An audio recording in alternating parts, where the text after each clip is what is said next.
Hello YouTube, Reptiles here with another video, and today's video is an unexpected video. It is not one that I want to make, but unfortunately my female Lewisi hybrid iguana Meg, that you guys have seen multiple times on this channel, us redoing their habitat, she unexpectedly passed away yesterday. So just wanted to kind of talk about that, give you guys some updates on her, on what with Mando, and kind of like a tribute towards her. So hope you guys enjoyed today's video, even though it's a little bit more on the downside. And yeah, let's get started. So I've had these iguanas for about almost 8 years, 6-7 years, probably around like 7.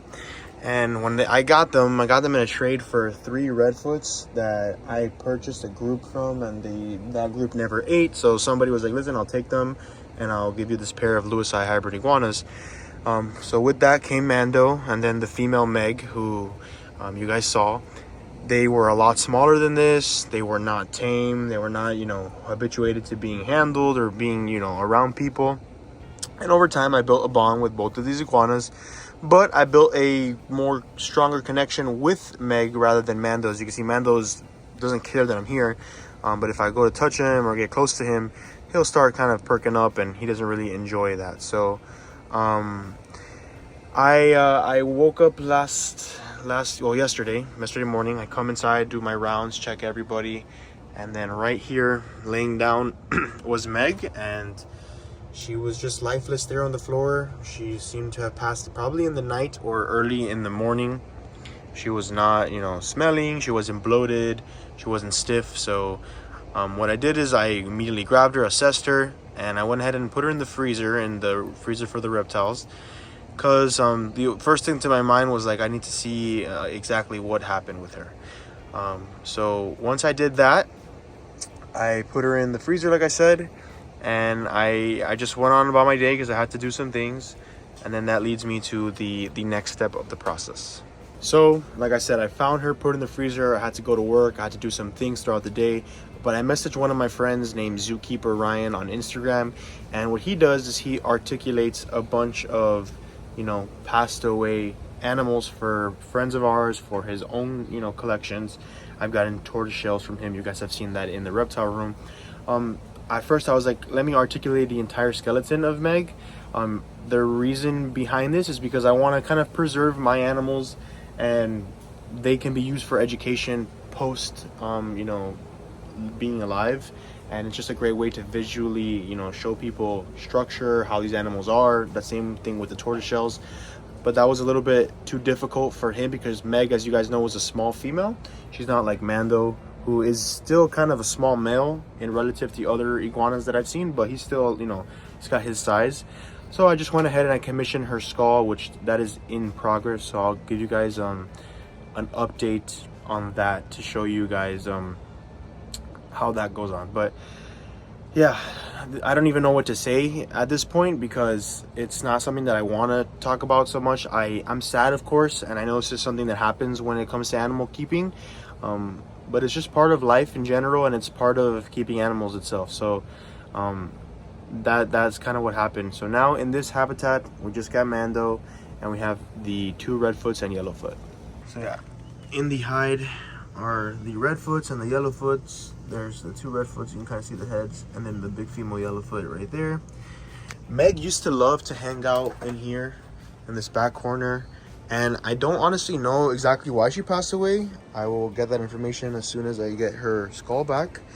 But she was eating fine the day before, so Thanksgiving she was basking right where Mando is, and she was eating, she was doing perfect.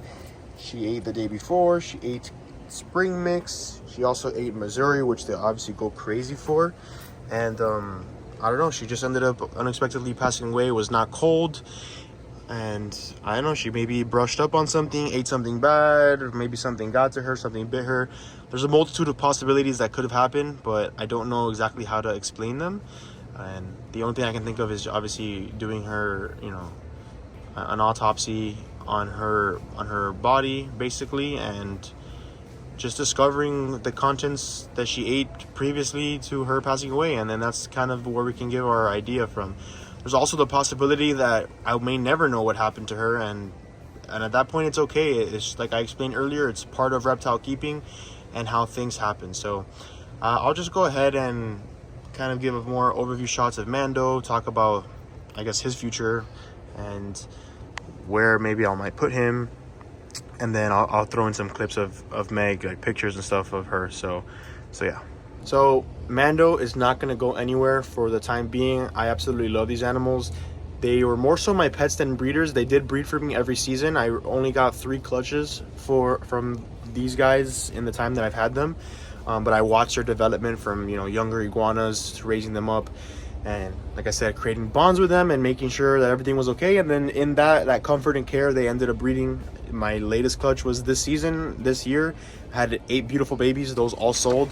Kind of regret not keeping one now at this point, but it is okay. That's just how life goes and reptile keeping goes. And you see Mando's like, get away from me, bro. Yeah, he's not gonna go anywhere. There you go. He just sneezed and released that salt from his nose, and then he's bobbing his head, just kind of marking his territory, and I respect you, bro.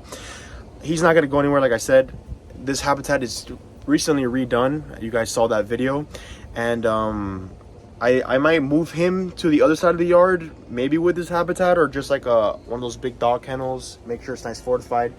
Or I have the second option of potentially in the future getting 2 adult females or 1 female and introducing, you know, a girl back into this habitat with him, even though there's a potential risk behind that. Let me just place you guys down right here, and that could be that animal might be territorial herself. I think the more likely cause would be him kind of being territorial, so we'd have to kind of keep an eye and monitor the introduction of this. I'm not too sure what I'll do, honestly. Like I said, my main focuses are my tortoises for the most part. These are like supplementary pets that I just like to keep. They're very intelligent, very inquisitive, you know, super responsive animals. Meg right now would be all over me on my shoulder. She used to stay up there when I had the kind of little ledge for her. She would jump on me immediately, and she just liked to be around me. I was able to take her out and do these things with her that I can't really do with Mando, but that's just, you know, personality wise for the animal. And like I said, it's okay. Every animal's different, and we just gotta move on. And we're grateful and thankful for the opportunities that we had with Meg, and I'm glad you guys got to see her on this channel and learn about Lewisi hybrids through her, through him, and just see the different varieties. These guys are probably more Cuban rock iguana than they are Lewisi, because, you know, the Grand Cayman black iguana is very blue, and I'll go ahead and show you guys a look about that. I have a picture in my room that I'll show you. So these guys are probably more rock iguana, so more Cuban rock than they are the Grand Cayman black, but I still love them the same. They're not the highest blue animals. He has a little bit of powder blue on his head. Meg did not, but it's okay. It's just part of, like I said, reptile keeping, animal keeping, and life in general.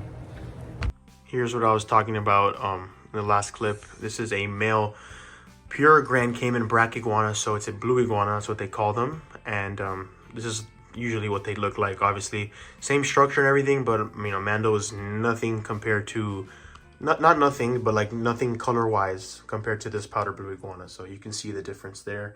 Then I got a Honduran spiny tail. This is a painting, this is a picture, but I just wanted to give you guys a nice closer look and show you guys what the Grand Cayman black iguana looks like.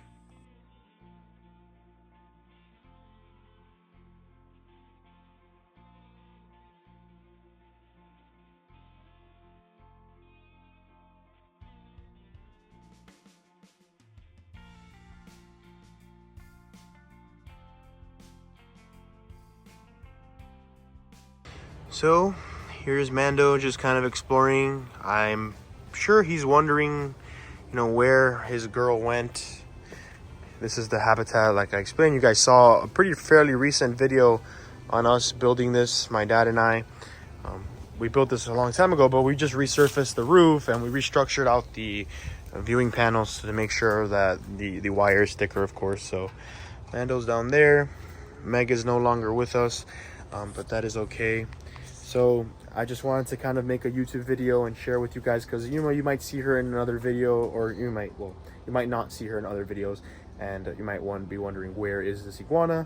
And I'm going to be fully transparent with you guys and just tell you guys exactly what happened. So that is the update on my Lewis, and for now he's just going to be a lone male. Maybe I get the chance to work with him even more and continue to use him for like educational purposes. And once again, the reason why I commissioned out her skull is because it's a way for her to continue to educate past her death. So with that being said, hope you guys enjoyed today's video. Maybe a harder one to enjoy, not so many animals around, but like I said, thank you so much for watching. Like, subscribe, and see you, my fellow herpers.